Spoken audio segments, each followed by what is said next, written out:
1984లో super star Krishna గారు అలాగే నందమూరి యువకోసం బాలకృష్ణ ఇద్దరు 2 సార్లు పోటీ పడడం జరిగిందండి.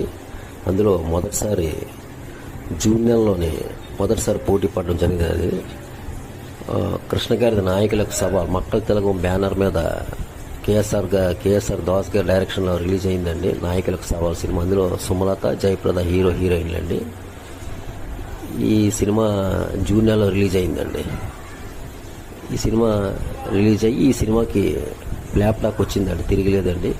ఇక బాలకృష్ణ స్ట్రైట్ హీరోగా రెండో సినిమాగా డిస్కో కింగ్ రిలీజ్ అయిందండి. దీనికి తాతినేని ప్రసాద్ డైరెక్షన్లో రిలీజ్ అయిందండి సినిమా. ఇది 1982 బ్లాక్ బస్టర్ హిందీ సినిమా హిట్ డిస్కో డాన్సర్కి రీమేక్. ఇది డిస్కో కింగ్ సినిమా.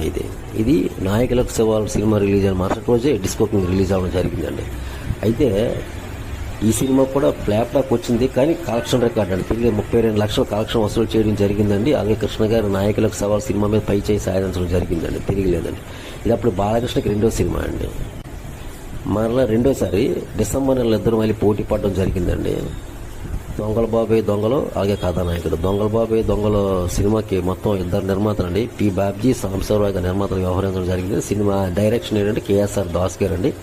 ఈ సినిమా సమర్పించింది మాత్రం కృష్ణ గారు. అప్పట్లో డూమ్డీ గారు అని చెప్పేసి 60వ దశకంలో 70వ దశకం కృష్ణ గారితో క్రైమ్ సినిమాలు తీసేవారండి. అతను ఈ సినిమాకి సమర్పించడం జరిగిందండి. ఈ సినిమా కేఎస్ఆర్ దాస్ గారి డైరెక్షన్ వచ్చింది. ఇది దొంగల బాబాయ్ దొంగలకి మంచి ఓపెనింగ్ కలెక్షన్ సూపర్, తిరిగిలేదండి. సినిమా సూపర్ హిట్ అయింది. 100 days ఆడిందండి. ఈ సినిమా అంతా మొత్తం క్రైమ్ మూవీ అండి. ఇందులో కృష్ణ గారు డబల్ ఫోటోలో యాక్ట్ చేయడం జరిగిందండి. అంజలీదేవి గారు, రాధా, అంబిక వీళ్ళు ముగ్గురు యాక్ట్ చేశారు. అంజలీదేవి గారి సీనియర్ తల్లి క్యారెక్టర్, ఈ రాధా అంబికలది హీరోయిన్ల క్యారెక్టర్ అండి. అలాగే సత్యనారాయణ గారు, ప్రభాకర్ రెడ్డి గారు కూడా యాక్ట్ చేయడం జరిగిందండి. ఈ సినిమాలో రోబోల్ని, హైటెక్ కార్లని కూడా చూపించడం జరిగిందండి. సినిమా ఇంగ్లీష్ సినిమా అలా ఉంటుంది, ఇంగ్లీష్ క్రైమ్ సినిమా అలా ఉంటుందండి, తిరిగిలేదు. అదే డిసెంబర్ నెలలోని బాలకృష్ణ కొన్ని రోజుల తేడాలో కథానాయకుడి సినిమా సురేష్ ప్రొడక్షన్స్ బ్యానర్ మీద రిలీజ్ అయిందండి. ఇది బాలకృష్ణ, విజయశాంతి హీరోయిన్లు అండి. చంద్రమోహన్ గారు ఉంటారు, అలాగే శారద గారు కూడా ఉంటారు. ఇది కె మురళీమోహన్ రావు గారు డైరెక్షన్ అండి. ఇది సినిమా బ్లాక్ బస్టర్ విజయం సాధించడం జరిగిందండి. 175 days సిల్వర్ జూబ్లీకి వెళ్ళిందండి సినిమా, తిరిగిలేదు.